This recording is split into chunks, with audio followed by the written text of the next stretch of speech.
ஒரு corporate company.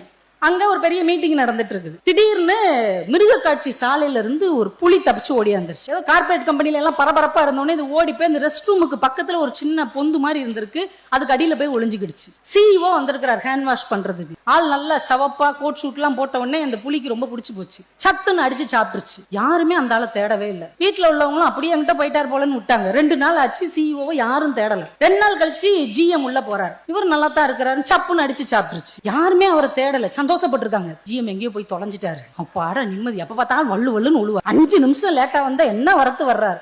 ஆபீஸே சந்தோஷமா இருந்திருக்கு. மறுபடியும் 2 நாள் ஓடி இருக்கு. புலி வந்து இதான் நமக்கான இடம், எவஞ்சத்தாலும் யாரும் என்னன்னு கேட்க மாட்டேங்கிறாங்க, இங்கேயே இருந்துக்கிறோம். அது பெர்மனன்ட் டேரா போட்டு. அடுத்த தடவை பியூன் வந்திருக்கிறார். எல்லாருக்கும் டீ வாங்கி கொடுக்குமேன்னு பிளாஸ்க கழுவுறதுக்கு வந்திருக்கிறார். சப்புன்னு அடிச்சு சாப்பிட்டுருச்சு. 1/2 மணி நேரம் தாங்க ஆயிருக்கு. ஆபீஸே அல்லோல கல்லோல பட்டுச்சு. என்னடா டீ வாங்க போனவனை காணும், பியூனை காணும், தலைவலிக்குது டீயை காணும், தேடி தேடி அலைஞ்சிருக்காங்க. கண்டுபிடிச்சிட்டாங்க, இந்த புலிதாயா அவனை அடிச்சு கொண்டிருக்குன்னு. புலியை பிடிச்சி அடைச்சாச்சு. நீங்கள் ஒரு விஷயத்தை ஞாபகம் வைத்துக் கொள்ளுங்கள். நீங்கள் எவ்வளவு செல்வாக்கோடு இருக்கிறீர்கள், எவ்வளவு பதவியில் இருக்கிறீர்கள், எவ்வளவு வசதியில் இருக்கிறீர்கள் என்பது அல்ல.